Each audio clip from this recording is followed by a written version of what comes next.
근데 이제 제가 생각하는 변호사는 의뢰인의 권리를 지켜주는 사람이라고 생각해요.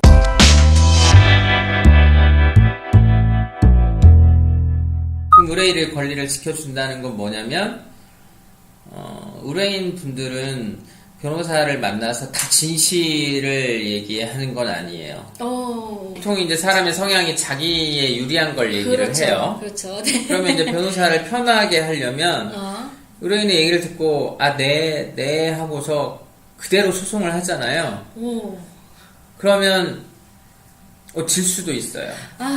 의뢰인 말을 듣고 그렇죠. 그대로 소송을 하면. 네. 왜냐하면 사건은 세 가지 정도로 나누자면 무조건 이기는 사건, 무조건 지는 사건, 그리고 어떻게 하느냐에 따라서 스페가 갈리는 사건 세 가지로 나눌 수 있거든요. 네. 무조건 이기는 사건은 뭐냐면 돈을 빌려줬고 차용증을 받았고 그 다음에 통장 내역도 있어요. 네. 질 수가 없죠. 그쵸. 누가 소송을 하든. 그렇죠.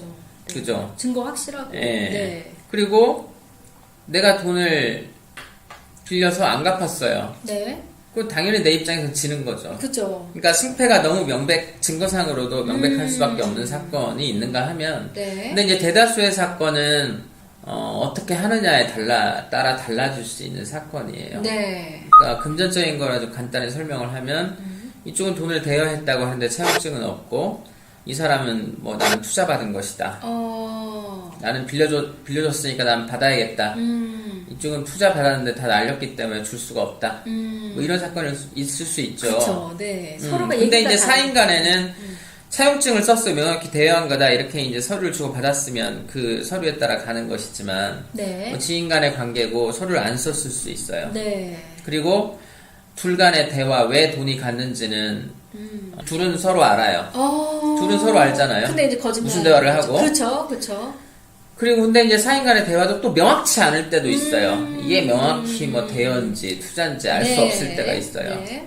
그러면 이제 변호사가 돈을 빌려준 사람 측의 의뢰인일 수도 있고 네. 또는 돈을 빌려 쓴 사람의 의뢰인일 수도 있잖아요. 그렇죠. 그러면 이제 이럴 때 변호사가 자기 의뢰인의 권한을 지켜준다는 거는 자기 의뢰인이 이기기 위해 똑똑함을 발휘해야 되는 거예요.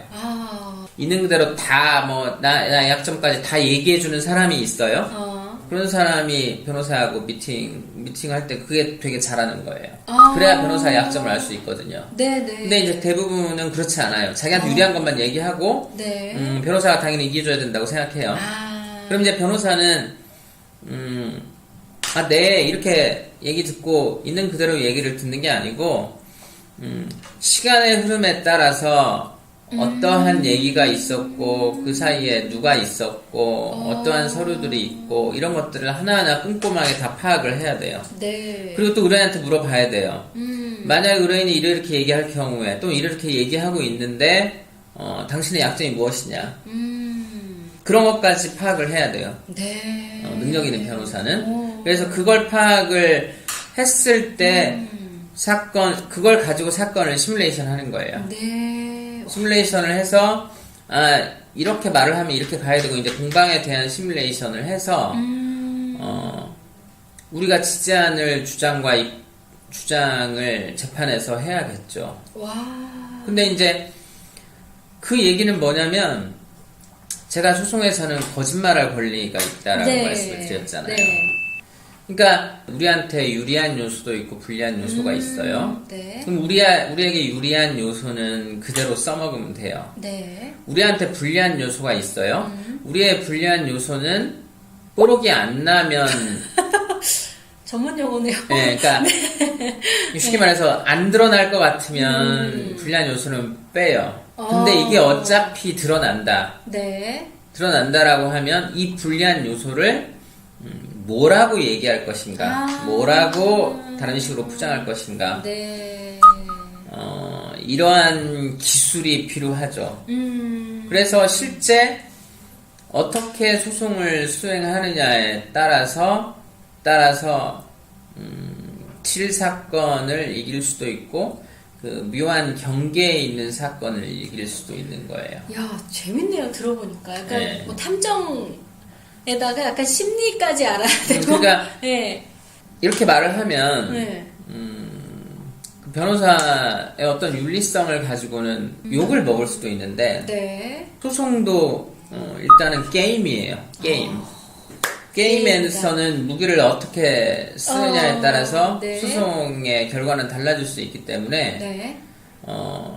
게임에서 이기기 위해서는 당연히 그래서 거짓말할 권리도 있는 것이고 네. 그렇다라고 말씀드립니다. 와, 게임이다. 네. 그럼 이제 이길수록 점점 더 약간 쾌감도 있으시겠고. 그렇죠. 이제 변호사가 네. 의뢰인에게 기쁨을 안겨드리기 위해서 소송을 열심히 함으로써 보람을 얻는다. 그런 것도 있을 수 있고 네. 의뢰인의 이익을 가져감과 동시에 내가 게임에서 이겼다. 그렇죠. 라는 쾌감도 있을 수는 있어요. 네. 내가 짜놓은 시뮬레이션대로 네. 이게 딱 돼서 내가 이겼을 때. 전 그 맛으로 또 변호사. 그렇죠. 그게 하는 이제 장점. 뭐 낚시의 손맛 같은 건데. 네. 제가 아까 이제 민사사건의 예를 들어드렸는데, 네.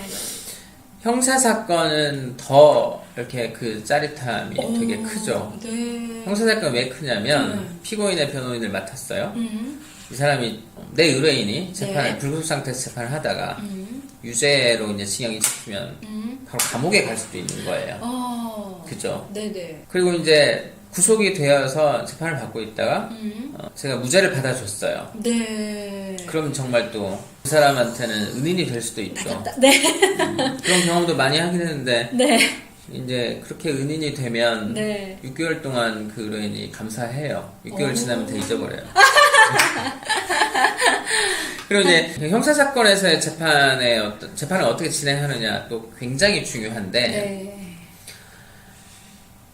요새 뭐 성사건 때문에 뭐 말이 많죠. 뭐 안희정 네네. 네, 미투. 안희정 도지사의 네. 뭐 재판도 있고 네. 뭐 있는데 예를 들어 이제 형사 사건에서 이제 증인으로 어떤 사람이 나오잖아요. 네. 증인으로 나오면 보통은 피고인 입장에서 이제 변호인이 증인 신문을 할 때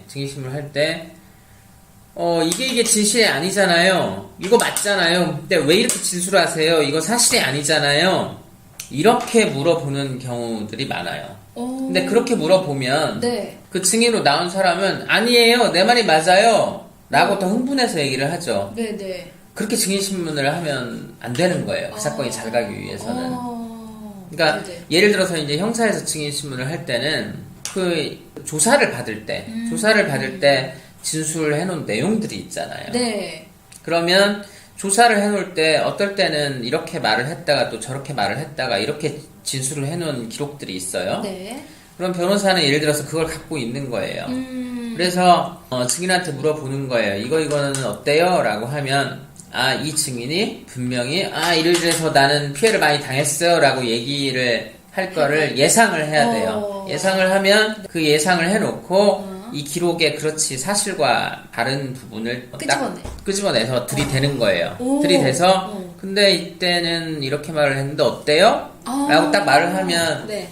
증인이 당황스러워할 거 아니에요. 네네네. 그래서 당황스러워하는 모습을 법정에서 많이 보여줄수록 이제 그걸 보고 있는 사람은 누구예요?